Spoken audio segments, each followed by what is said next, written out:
So what's up sa inyo mga Teka Mods, no? Ito na naman tayo. Panibagong araw, panibagong katarantaduan na naman. De, biro lang, gagi. Para to dun sa ating pag-uusapan ngayong araw na to ay para to dun sa mga taong ikaw ba ay awol lang awol sa trabaho? Ikaw ba ay nalulungkot sa trabaho, na homesick? Paano tumagal sa trabaho? Yun, ito ang bibigay kong tips kung paano tumagal sa trabaho. Siyempre, unang bagay kung paano ka tumagal sa trabaho. Di ba kasi minsan nakakaranas tayo ng hindi ko alam kung lahat ba ng tao nakakaranas nito. Di ko alam kung lahat ba na nagtatrabaho nakakaranas tayo minsan sa trabaho ng alam mo yung parang ang lungkot-lungkot mo sa trabaho, hindi ka masaya. Yung tipong gusto mo na agad umuwi ng bahay, gusto mo na makita agad yung pamilya mo, gusto mo na agad mag-out. Yung ganong bagay, tapos nawawalan ka ng gana, parang ang lungkot-lungkot mong pumasok. So ito, bibigyan ko kayo ng konting tarantado ang puta, konting tip para tumagal kayo kahit paano sa trabaho. Siyempre, ang unang bagay kung paano tumagal sa trabaho, siyempre kailangan tibayan mo yung loob mo. Kapag hindi mo tinibayan yung loob mo, wala, manlalambot ka talaga. Nakakalungkot kasi talaga minsan kapag alam mo yung trabaho na ginagawa mo. Pag yung hindi ka masaya sa trabahong ginagawa mo, doon talaga papasok yung parang homesick na tinatawag Yun, unang bagay, kailangan tibayan mo yung loob mo para tumagal ka dyan. I-enjoy mo lang yung bawat oras at i-enjoy mo yung bawat pangyayari. Lakasan mo loob mo, maging matatag ka lang. Kasi hindi naman pwedeng hindi tayo magtrabaho. Kasi syempre, hindi naman lahat ng tao na pinanganak ng may gintong kutsara sa bibig. Yung mga pinanganak na may gintong kutsara sa bibig, syempre, sila yung mga sila yung mga kahit di na sila magtrabaho. Tayo medyo mga mga may hirap na nila lang, di kailangan talaga natin magtrabaho. So ayun, tibayan nyo ang inyong loob. Huwag kayong manghina. Lakasan nyo lang kasi wala namang ibang tutulong sa inyo kundi sarili nyo lang Ganun talaga minsan sa buhay, lalo na pag yung mga katrabaho mo, mga pukin ng inang mga sip-sip, puta. Yung tipong minsan pakiramdam mo wala ka ng kakampi, lalo na pinagkakaisahan ka. Alam mo yung ganun. Pangalawang bagay kung paano tumagal sa trabaho, syempre maging matatag ka para sa pamilya mo, lalo ka na kung may asawa at anak ka. Kailangan mong tumagal sa trabaho, no choice ka kung buhayin talagang mag-ina mo, ganun talaga. Lalo na hindi lang naman to sa may mag-asawa, hindi lang sa may mga asawa at may mga anak, yung may mga responsibilidad sa pamilya. Siyempre, di ba kailangan magtrabaho kasi ganito nga nangyayari. No choice, kailangan mo magtrabaho para sa kanila. Hindi naman pwedeng pag bumitaw ka sa trabaho, di wala, nagkanda leche-leche na, lalo na pag ikaw yung inaasahan ng pamilya mo. Kaya kailangan tibayan mo yung loob mo, magpakatatag ka para sa pamilya mo. Lakasan mo yung loob mo at damdamin. Hindi pwedeng manghina ka palagi. Huwag mo na lang pansinin yung mga pukin ng inang mga hayop na sip-sip na yan, mga ganyang katrabaho mo, lalo pag yung katrabaho mo mga kupal-kupal. Ugali na kasi mga Pilipino yan yung tipong may mga ganyan talaga sa trabaho, yung mga sip-sip, putang ina, hindi nawawala yung mga hype na. Ewan ko ba bakit masyado silang sip-sip sa mga boss dito sa Pilipinas. Hindi naman yan, hindi naman nakakatulong sa inyo. Feeling nyo ba pag naging sip-sip kayo, putang ina nyo pa mabibigyan kayo ng kalahating mana sa kumpanya? Hindi naman ganun. Kaugalian na ng mga Pilipino, toxic Pilipino na yan toxic Filipino shit culture na mga putang inang mga ganyan, mga sumbungero, putang ina, nagpapalakas sa mga boss. Yan, pukin ang ina. Huwag mo na lang pansinin, ang gawin mo na lang diretso, straight to the point ka, tingin ka sa diretso, trabaho lang, walang personalan. Ganun na lang ang gawin mo para hindi ka ma-distract. Kasi pukin ang ina, pag pinatulan mo yung mga hindot na mga yan, wala, pukin ang ina, ang mangyayari sa'yo, betlog, zero. Manghihina ka, lalo pag pakiramdam mo yung wala ka ng kakampi sa trabaho mo. Lahat na pinagkakaisahan ka ng mga pukin ng inang hype na yan. Ewan ko ba ba't ganyan, sasama ng ugali ng mga Pilipino, pukin ng ina. Hayop talaga, oo.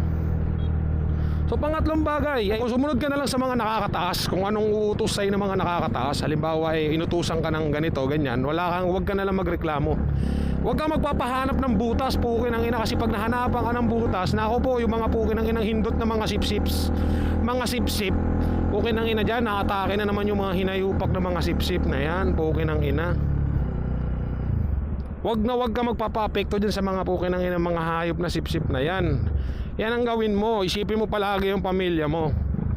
Pang-apat, pang-ilan na ba tayo? Basta, sumunod, gawin mo ito para hindi lang sa isipin mo palagi Isipin mo ba lagi, ginagawa mo to dahil para sa pamilya mo. Yun ang lagi mong isipin. Huwag kang susuko, huwag kang mag-iisip na kung ano pa man. Isipin mo lang lagi na para sa pamilya mo. Kasi kung hindi nga tayo kakahit sa lalo pat dito sa bansa natin, alam mo naman dito sa atin napakamahal ng gastusin. Kapag hindi ka nagtrabaho, tangina ano mangyayari sa'yo? Wala naman tutulong sa'yo eh. At saka alam mo naman dito sa atin, kanya-kanya tayo. Kanya-kanya sa buhay, hindi tayo tulungan, hindi tulungan sa mundo. Siguro pwede may tumulong sa'yo, kapatid mo. Tulungan ka isang beses, pangalawang beses, pangatlong beses, pero putang na hindi habang buhay yan. Kaya kailangan mo magsikap para sa sarili mo, lalo na pag solo flight ka na, nag-asawa ka na. Kayo mag-asawa, lalo na pag nag-solo na kayo sa buhay, kailangan yung tulungan, wala na sarili ninyo. Wala namang ibang tutulong sa inyo kundi sarili ninyo. Kaya wag kayo magpapa-apekto sa mga ganyang kaputang inahan sa trabaho. May ganyan kasi puta ako, naranasan ko dati. Tawag na ito, nag-security ako dati. Syempre, criminology student ako. Putang na feeling nung ibang kasamahan ko doon, lalo na yung OIC namin, putang na napapalitan ko siya. Pukin ang ina, hindi ko naman pinangarap mag-security. Masyadong sip-sip ang putang na, hindi nila ako pinapansin. Ako yung pinakabata nung time na yun, naalala ko. Hindi ko nalang sasabihin kung anong agency at saan lugar ako nagtatrabaho para sa na rin para safety purposes. Safety purposes na rin tayo. Ano talaga putang na nagtrabaho ako security, putang na hindi galit lagi sa akin, maliit ako ng konti, putang na ang hirap ng buhay security, hayop. Tapos parang alam kong pinag-uusapan nila ako. Alam mo nakakalungkot yung wala kang kakampi sa trabaho. Wala kang kakampi, yung wala kang mapagsabihan na sama ng loob. Yung tipo lahat sila nagkakaisa, parang pinagtutulungan ka. Kasi alam ko, hindi ko naman sa pinagyayaba, syempre alam ko naiingit sila sa akin. Pero sa isip-isip ko, tangina nyo, wala naman akong balak mag-OIC dito, yung mga tanga. Kaya lang naman ako nag-security dito para may income. Hindi ko naman pinangarap na karirin yung security na pinasok. Pukin ang ina, nakakapagod kaya mag 5'9", pukin ang ina, akala nyo ba? Minsan nagjo-duty ka 24, pinakamatagal mong trabaho dyan 12 hours. Tayuan pa yan, tangina. Napakaswerte mo na lang pag napunta ka sa agency na yung babantayan mo. Halimbawa, babantayan mo, nakaupo ka lang. Pero tangina, nakapagod yun, 12 oras ka nakaupo. Basta ang trabaho ng security, stress talaga. Tsaka nakakapagod sobra. Swerte mo na nga lang pag napunta ka dun sa mga nakaupo. Yun, putang na, alam ko pinag-uusapan nila ako. Tapos yung namin, yung OIC namin, parang lagi ako nag-iinitan nun. Tapos yung parang mas mataas pa sa OIC, tawag doon yung may hawak sa amin lahat.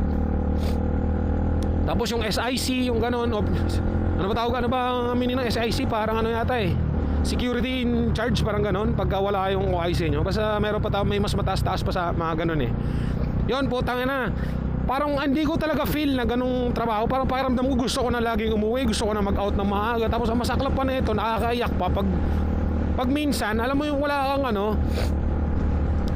yung wala kang karelyebo, tang ina, walang papalit sa'yo, putang ina, magtatrabaho ka dyan 24 hours, kinang ina.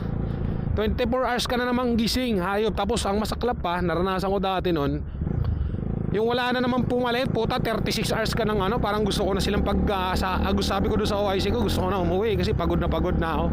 Pero mo, patutulugon ka isang oras lang sa 36 hours na gising ka.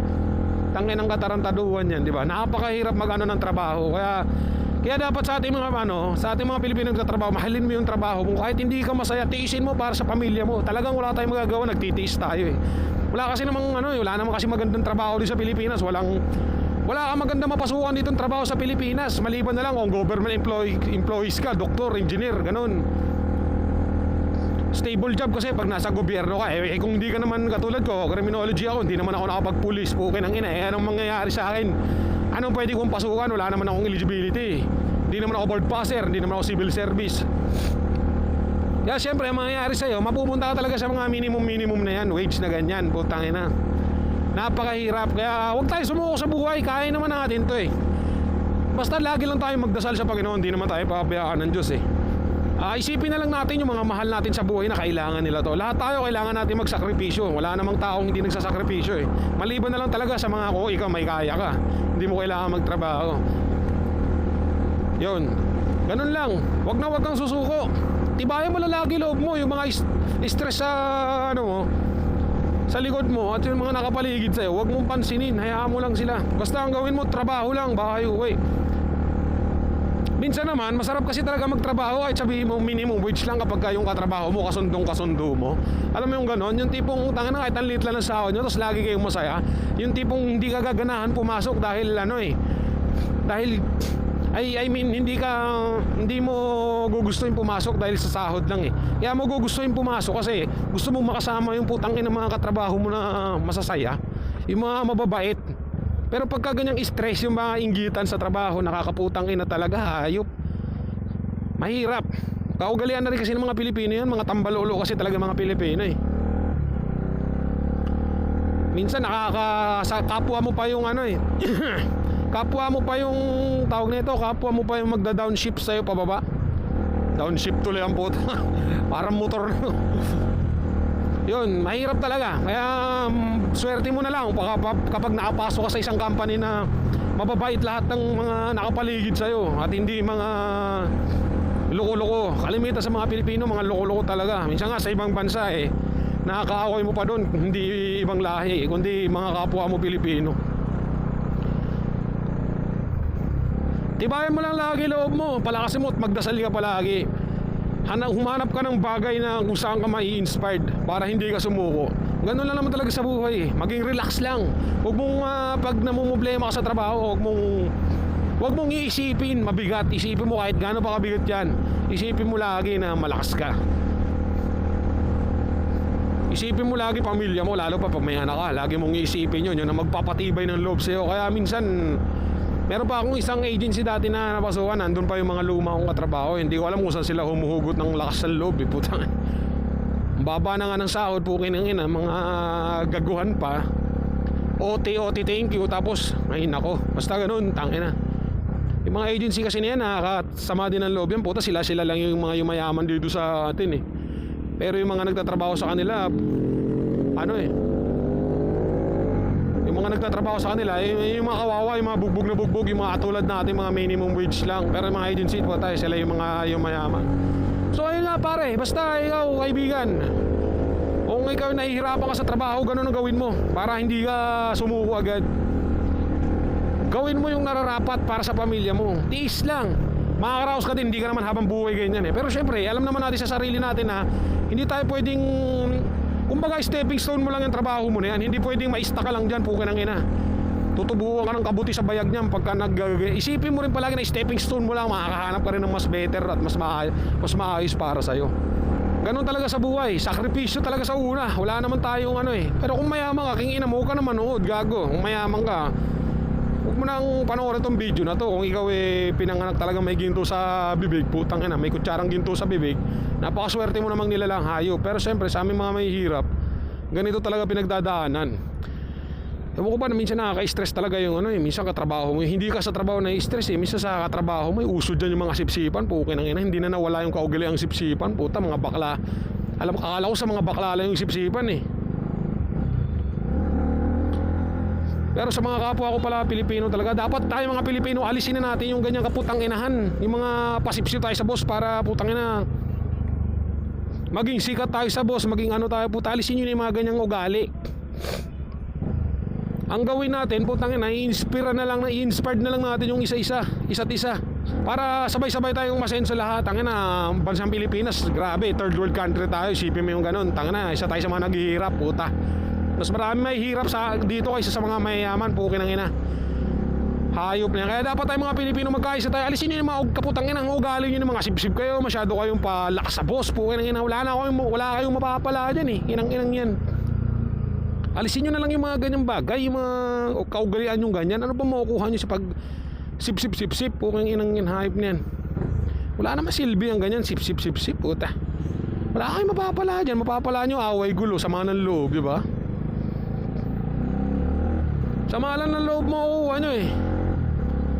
sana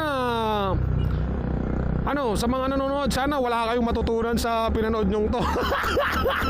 Kasi wala naman talaga, gago, joke lang naman talaga yung mga pinagsasabi ko rito, tangin. Pinainit ko lang tong motor kong si Ruru kasi natambak sa bahay, di ba, binangga ako nung so nagpalit tayo ng mga pyesa-pyesa. So na-standby siya sa bahay, tsaka nag-uulan, kaya Ano, pinainit ko lang siya, nilabas ko lang siya ulit ngayon kaya nagbibideo-video tayo. Tangina, yung mga pinagsasabi ko na yung sa trabaho, wala yung gago, kaulo lang ko lang yun. Tangina, wag yun ang ano yun, wag nyong isipin, hindi totoo yung gago, mag-awol ka. Kung ikaw, tama yung ginagawa mo, gagi. Yung ganyang ginagawa mo na hindi ka tumatagal sa trabaho dahil nalulungkot ka, tama yan, putang ina, mag-awol ka na lang. Mas masarap mag-Netflix and chill sa loob ng bahay, di ba? Hindi ka pa nai-stress, tama yan, bukang ina. Huwag mo hayaan sarili mong ma-stress sa trabaho. Ngayon, pag nag-apply ka ng trabaho, tapos isang buwan nang lumipas, isang buwan, 2 linggo, 3 linggo, 4 na linggo, pagka ganyang hindi mo kinaya, awol ka agad, gagi. Yung mga pinagsasabi kong lakasan mo loob mo, tangina, wala yun, hindi totoo yung gawa-gawa lang yun ng Illuminati. Gawa-gawa lang yun ng Illuminati, gago, tama yan, mag-awol ka. Pag kunyari nag-apply ka ng trabaho tapos di mo nagustuhan yung katrabaho mo, awol, tanginang yan, huwag ka magpaalam, alis ka, huwag ka na pumasok kinabukasan. Pag ganyan nag-apply ka ng trabaho, na-hired ka na, hindi mo nagustuhan yung pamamalakad ng boss mo, dapat ang tingin mo sa sarili mo, mas mataas ka sa boss, ganon, tanginang yan, mag-awol ka, gago, hindi totoo yung palakas imilog mo para sa pamilya mo, gago yan, pamilya mo magutom. Sama-sama naman kayo magugutom, hindi lang naman ikaw, pamilya mo rin eh. Gago, mga nagsasabi ko, tangina, wala talaga to, kagaguhan lang to, tanginang yan, hindi to totoo, gagi. Wala yun, tangina, katang-isip lang yun, gawa-gawa lang ng Illuminati. Mag-awol ka, gago, sarap kaya mag-awol, sarap tumambay, gago, sarap magkaroon, ang sarap, magkaroon ng, ang sarap ng walang trabaho, gagi, nakahiga ka lang pagising mo sa umaga, di ba, pukin ang ina pagising mo sa umaga, nood TV, Netflix and chill, ng inang yan, napakasarap sa feeling, gago, wag nyo isipin yung at kalokohan yun, walang ganon, yung mga lakasan mo loob mo para sa wala, puta, masyado kayo madrama, awol agad, ng inang yan, love trip ang puta. Tama yun, tangina, huwag yung pakinggan mga sinabi ko, wala, kalokohan yun. Sige na, hanggang dito na lang muna ulit tayo dahil magsusundo na naman tayo ng estudyante. So ingat kayo palagi ha. Ride safe na lang sa inyo mga ka-Tegamots. Ride safe na lang palagi. God bless. Ingat kayo, huwag kayo masyadong pabaya sa kalsada. Basta huwag nyo isipin yung yung mga pinagsasabi kong katarantado, mag-awol kayo, tangina, huwag na kayo magtrabaho, gago. Ingat kayo palagi. God bless and ride safe.